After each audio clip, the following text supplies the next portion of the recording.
Hi, I'm Kara, and I'll be interviewing you guys today on behalf of Ultraviolet Magazine. Sweet.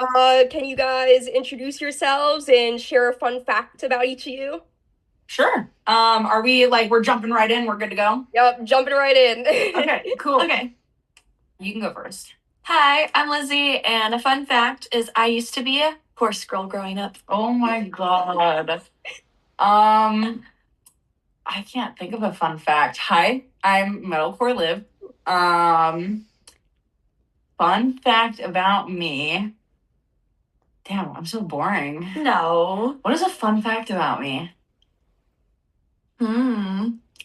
I'm so bad at these ones. Talk about like one of the impressions you're really good at. Oh, I can do a really, really, really good Carl Weezer impression from Jimmy Neutron. It's Nice. it's bad. I will not replicate it right now, but it's pretty bad. So, congratulations on signing with Thriller Records and Thank you. releasing Primitive and Solace in Silence recently. They're Thank both you. amazing Thank you. tracks, by the way. Like, the breakdown in Solace in Silence is like the breakdown of 2025 Thank so you. far. Thank you. Amazing. So could you walk us through the writing process for these songs and the meanings behind them?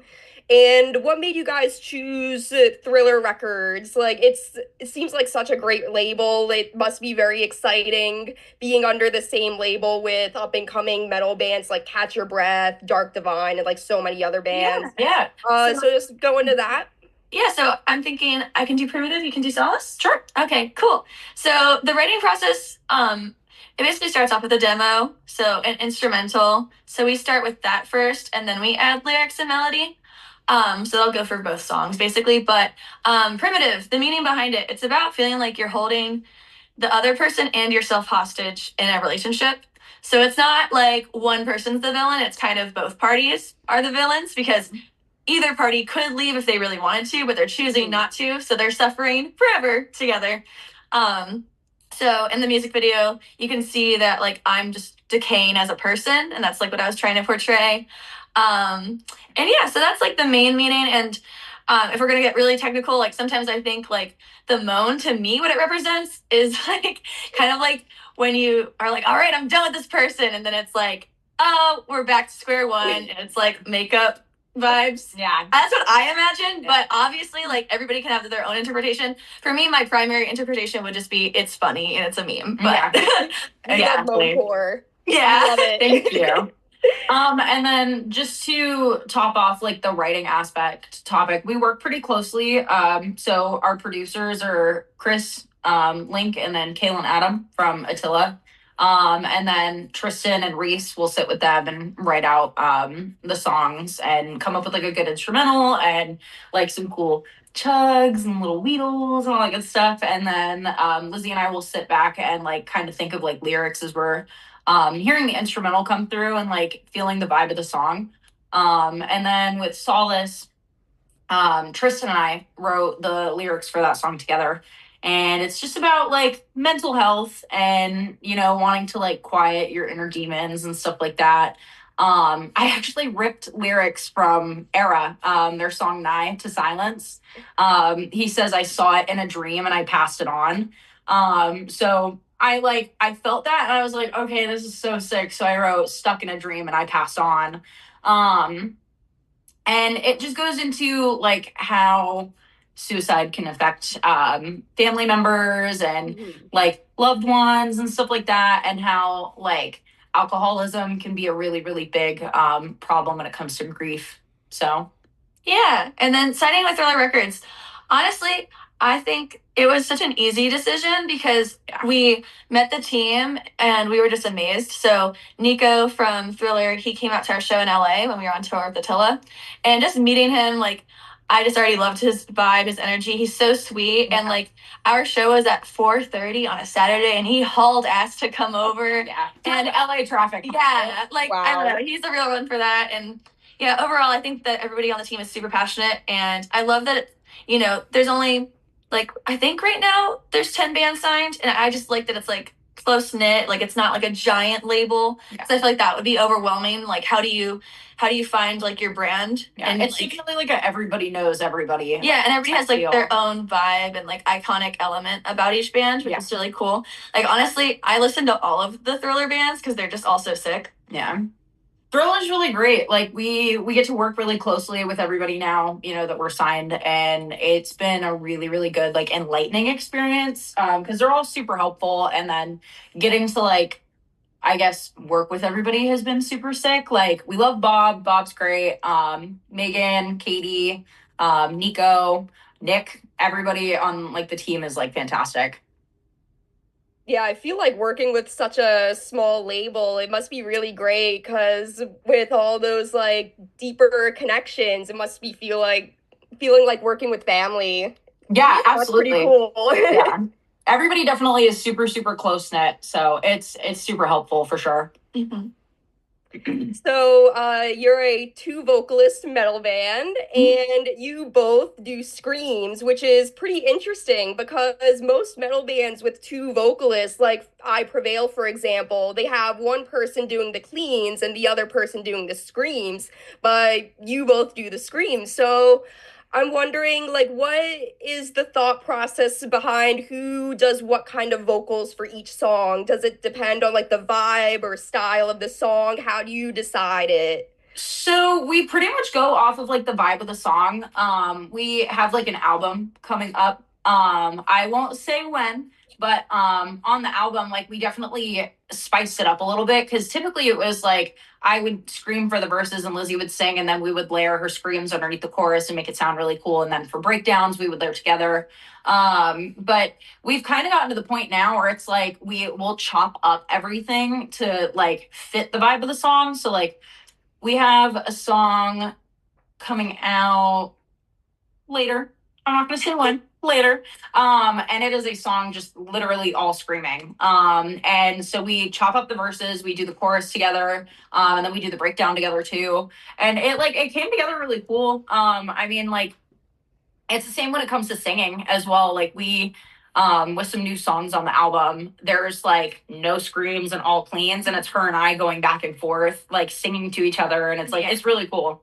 Yeah, it's like a cool one because for this album it's 11 tracks, and I think this is the ratio. I might be wrong, but I'm pretty sure it's like split where it's like 6 choruses are me and 5 are Liv, which are nuts. I think so. Yeah, I think it's like pretty evenly split too. Or something close to like where like there's a lot of singing parts with Liv. I think it is evenly split because there's one song where her and I sing the chorus together and like layered the shit out of it, and it sounds so big and so cool. Yeah, it's super cool. Yeah, so overall I'm excited because now like people are going to be able to like hear like different sides of our voices, like different parts that we weren't even expecting ourselves. Yeah. Like we are singing and screaming certain styles now that we were never expecting in the first place. Yeah, and really getting out of our shells. It got uncomfy, but it like eventually it worked out, so it was cool. Yeah, I mean, like I definitely took like a I don't want to say like a hard fall, but like learning to just open up as like a full vocalist instead of being like, yeah, I just scream, because I've been singing my whole life, but I never really like wanted to show that. And then working really closely with like Kaylin and Chris and like my man being in the band too, they're all like encouraging me and being like, yo, just do it, just do it, just do it. And I finally like broke out of that shell. So it also goes into the writing process too. Like it's been really cool. Mm-hmm. Well, whenever the album comes out, I'll be listening. Aw, thank you. Guys, No Way Out came out, and it's just great, like, seeing you guys, like, get more and more popular. Thank you. Oh, that's nuts. Yeah, that was March 2023. It's been a long time. Yep. Yeah, almost 2 years. I know. That's crazy. Crazy. Time we started really tracking flies. No Way Out actually 2 years ago. Yes. Yeah. Yeah, it was the end of January. Wow. Bonkers. Yeah. That's how we met Tristan. Yeah. That's crazy. So your style is very unique and has a little bit of a spooky vibe to it, like goth girl dinner, very like horror vibes there. So what are your biggest musical inspirations or just like artistic inspirations in general? You can go ahead.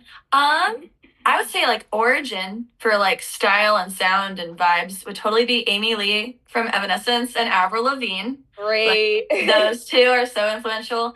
And then when it just comes to like sound in general, I definitely am very inspired from Ask Alexandria and Icy Stars. And I'm also like huge into post-hardcore as well. Like growing up, I always listened to like Sleeping Sirens, Dance Gavin Dance, Amorosa. But you know, I typically just like name drop the metalcore ones first. But yeah, I feel like I'm like a hybrid between metalcore and post-hardcore. Yeah. And then for me personally, when it comes down to like my cleans, I would have to say like Hayley Williams meets Miley Cyrus. So very like big, like open voice. And I love like their stylistic choice when it comes to like music. They're both super talented. And then I guess when it comes to screams, like Mitch Lucker, um, the vocalist of Chelsea Grin, like they're all so great. I was a big deathcore kid, so my vocal influences and like stylistic choice comes from all the old like deathcore greats, so like Job for a Cowboy, Chelsea Grin, Suicide Silence, Emure, stuff like that. And then obviously like Asking Alexandria. I love the shit out of them. All very great bands. I love the variety of like the genres that you're inspired by for your music. Dude, Paramore's my all-time favorite band, and I will forever preach that. Like, they're so good. So you recently toured with The Funeral Portrait and Dark Divide, and you have an upcoming tour with Capstan, which I will definitely be going to. Oh, yeah. Which city? Philly. Okay, yeah, cool. Yes, It's sold out. That's a sold out one. That one sold out. Oh, wow. Yeah. Amazing. I think, no, it's close. It's close. I It's don't know. like No, I think in the chat it said that it sold out. I don't know. It's close to selling out. I don't know. Nice. So, what is the touring experience like for you guys, especially in a mostly male-dominated environment? I would have to say, like, genuinely, even as like women, it's no different than like what a guy has to go through on tour. Like genuinely, I have all the highest praise to all the men in the scene that like paved the way for us to be doing what we're doing as well. And all the women, obviously. I would have to say like our touring experience is very like eat, sleep, repeat, eat, sleep, repeat. We like typically are like up all night, sleep all day, like kind of vibe. So Lizzie and I will be up and like I'll be driving and all that good stuff. And we'll sit and like listen to music or play a fucking movie and like just chill and vibe out. Tour life is honestly like an experience that I could never take for granted. Like there's something about like being with all your closest homies and like obviously like I tour with my partner, so it makes it so easy. But like being able to be in a van together and like just like embrace the suck, like honestly, it's pretty great. Yeah. I definitely think that it's really fun just how every night feels different, even though it's the same set.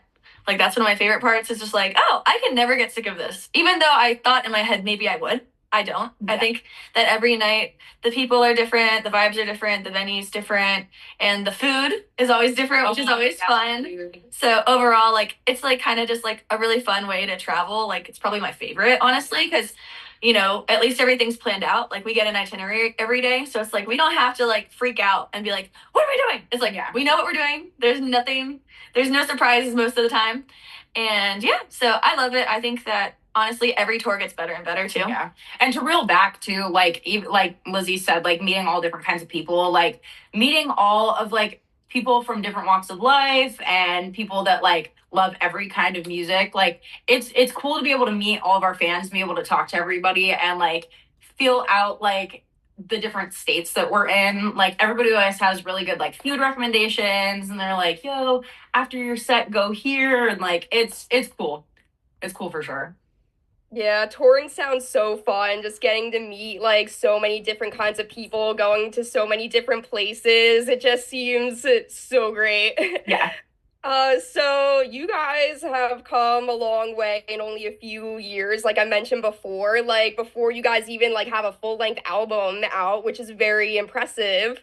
So how do you think your music has evolved over time, and how have you been handling this like very quick virality, like just like so early in your career? That's such a good question. I would have to say when it comes to like music stylistically, we've changed so much because originally we were going for like post-hardcore meets like metalcore and crunkcore. and that whole vibe is so sick because you think back to like Attack Attack and like the whole like crunkcore scene and how everybody was like super tight knit. I think stylistically when it comes to our music, just going through like having like our official like solid group of people, like none of us are going anywhere, so it's like it's cool to know like everybody in the band has a different style of music that they like Tristan likes post-hardcore, Reese likes Midwest emo, Jacob likes hardcore and like Midwest emo stuff too, and like pop punk. And it's like it's cool to see how all of it like comes together. Back before I even joined, like it was a big like post-hardcore project, and then I joined and we had decided like to take a heavier approach. And you can definitely see like through the years of like the band where it's like kind of like gone up and up, and it's cool. And then I guess with like how quickly we've like popped off, it's a humbling experience. I will say that because you go from like working a normal job and like just being an everyday human being to being like, whoa, we're going on tour, we're in the studio, and like genuinely it's just been like a really good experience. Like I am so grateful for everybody that's been a part of it, honestly. Yeah, I can't imagine what it's like just like becoming popular like so quickly, just like It's having your scary. life change so It's fast. scary. I can't imagine. It's definitely scary for sure. Like you get in this groove of like, okay, like we're going to a show, this is gonna be so sick, and like getting to meet everybody, and then you're like, oh my God, there's so many people here for us. Like I don't know how to handle that. You know what I mean? Because you just want to meet everybody and be like, hi, it's so nice to meet you guys. Like it's super cool. Mm-hmm. So, speaking of touring, what's your dream tour lineup or collaboration? Ooh, that's so hard. Well, how many bands? I just don't want to go too crazy. Like a Any standard bands you tour, like want, no, no, no, as many as you no, want. that'll be too chaotic. Hmm. Liv, whenever you want to jump in, you can jump in. I'm just thinking. My dream tour is any tour that's gonna be at like an arena, genuinely. Like Very valid. we make the joke of like Taylor Swift. And like none of us in the band like her music, but it'd be kind of cool to be able to be like, yo, we're on tour with Taylor Swift. Like that's so hard. My dream tour, because we genre blend all the time, would definitely be like a tour with Chelsea Grin, or like if Paramore wanted to tour with us, like we would take that in a heartbeat. Like that would be so crazy.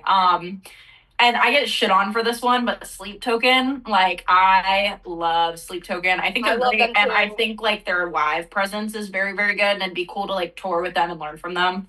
But yeah, I'd have to say like Ask Alexandria too. Like genuinely, all of our like inspirational like bands are who we would obviously love to tour with. Yeah, I would say like top three, just to keep it simple. So I'd say Asking Alexandria, Icy Stars, and Bring Me the Horizon. Yeah. I think that'd be really cool. I feel like I'm very influenced by all three, so that would be super Bad sick. News and Poppy too would be so tough. That would be so Yes. cool. These are all amazing choices. I would go to all of these shows. So, enough with the serious questions for now. We've Okay. made some funny questions for you guys, some silly, goofy questions. Of course. So, That's our favorite. what is a guilty pleasure band or song that you love listening to? Guilty pleasure band or song. Mm, Damn. Oh my God. I that's just have to hard. pull it up.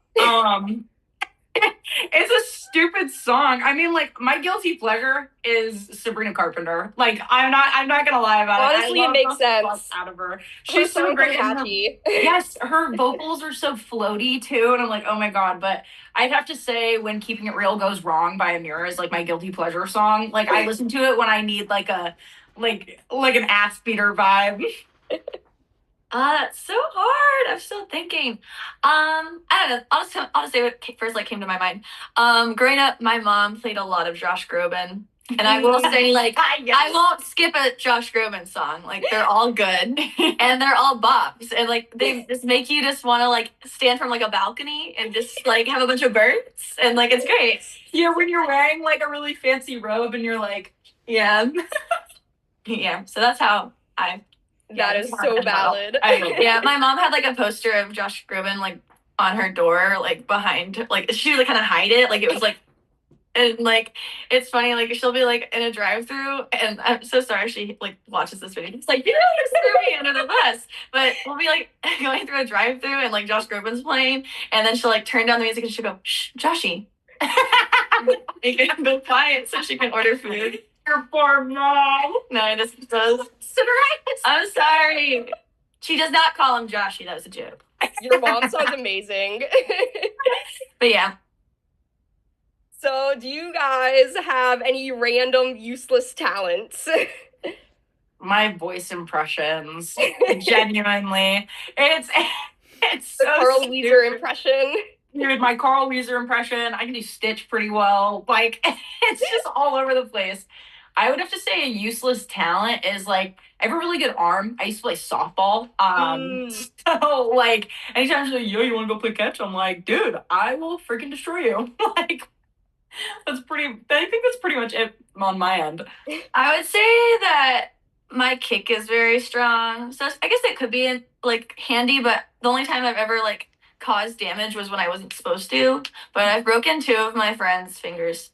Oh, no. One was playing soccer, and then one was just play fighting. But, yeah, I think it's the horse girl legs, going back to the horseback riding. So, yeah. Legs of steel. The horse girl life always follows you. Yeah, it really does. When we track vocals, hers says Liv on it, and then mine says horse girl. Just so, because Lizzie and Liv is too close together. That is amazing. Okay, so to close things off on a more serious note, what can fans expect from your next release, and how soon can we expect it? Looking at, like, March, for when you can expect something else. And then my, like, biggest thing is that everybody is going to be just shocked. Like, everybody's just going to be shocked, I think. I think it's going to be like, oh, whoa, I didn't know they could do that. Like, Yeah. It's our deathcore song on the album. So I think everybody's going to, like, lose their shit. Yeah. That sounds great. It's one of our personal favorites. Yeah. But yeah, it's a bop. Super excited. Yeah, it's super cool. I think like you can expect, like, definitely, like, ass beater shit, vocal styles that you haven't heard from Lizzie or myself yet. And just some really heavy chugs and really crazy, like, drum patterns for sure. Yeah. And we're also going to be playing it, I think, on the Capstan tour. Yeah. So it'll be exciting to see how that excited. goes. And it's kind of funny because it's like the ass beater one, but, like, we're, like, opening the show and, like, we're the heaviest band. We're gonna like scare families and stuff, but it's okay. It's like they're like kids with their moms. They're like, "Mom, I love Capstan," and then it's just like, "Hey, we're about to blow your freaking mind." Yeah. Well, I'm very excited to see you guys go deathcore. That would be awesome. It's fun. And one last question for you guys. What advice would you give to any up-and-coming artists trying to break into the scene today? My biggest advice would be to just hold your scene close. So the scene that you come up in is a scene that never leaves you. And, like, we will always have a home in Orlando, and, you know, we have a lot of friends and family and fans that are here that, like, we've become super close with. Never forget where you came from. Like, I can't stress enough that the rock star mentality only gets you so far. And you have to be a humble, kind person to people. Definitely. Like, being in, like, a, like, powerful position, I guess. I don't even know how I would, like what word I would use. But being a bigger band, like, just learning, like, it's okay to set boundaries, but it's not okay to be an asshole. And, like, treating your fans and the people that helped you come up is super important, because, like, those people deserve to be treated with kindness. They pay your bills. Like, you know what I mean? Like, exactly. I would say, yeah, a big part of it is community and building a team that you trust and you believe in it. I think that having a team is so important because when you first start off, you think that you can handle everything and do everything yourself, but then you realize you're exhausted and you get really burnt out. So it's really important to figure out, like, okay, well, if I want to create a demo, who am I going to go to? Who do you think is going to like make this sound the way that like you envisioned, but even better because they have their own ideas. I feel like one of the biggest mistakes is sometimes just being stuck in your own closet trying to produce stuff, and then you realize, wait, I ran out of ideas and I'm tired. So it's important to have a producer that you trust, a manager that you trust, bandmates that you trust. That's a big don't be afraid to be like, okay, this is not the vision that I'm going for, and like figure out some arrangements where they actually do work. Yeah. Because at the end of the day, like your band is a representation of you. Mm-hmm. So it's important to make sure those morals and values are all like upheld for sure. Make sure that like you have good bandmates to back you and like people that you love to work with and love to be around all the time. I can't stress that enough. Like everybody in our band is so close with each other. Like me, Tristan, and then Reese and Jacob all live in the same house. So, wow. And then Lizzie's over all the time. So we're like always together, like always cooking on new ideas, just making sure that like you're with people that are, super creative and are going to help, make your creativity proactive and stuff like that. Mm-hmm. That's all definitely amazing advice. So thank you guys for sitting down with us today and talking about new music and everything else. And we can't wait to see what you guys have cooking in the future. Of course. Thank you for having us. Billy. Yes. We're excited to meet you. Yes. Thank you so much. Can I just ask and pop in real quick? Lizzie, what blush are you wearing? Because that thing is so gorgeous. Let me go get it. Like, I've been looking at how beautiful the color is, and I'm just like, oh my god, really I need pretty, it. like peachy color. Okay, it's called Revolution Vintage Lace Blush, and it has these colors. Oh it's very pretty. My friend Case recommended it to me, but yeah, there's like pinks, reds, and purples. Oh my god, I'm obsessed. But yeah, I always do the pink and the red. It's like my signature thing. Oh yeah. It's super cute. But yeah.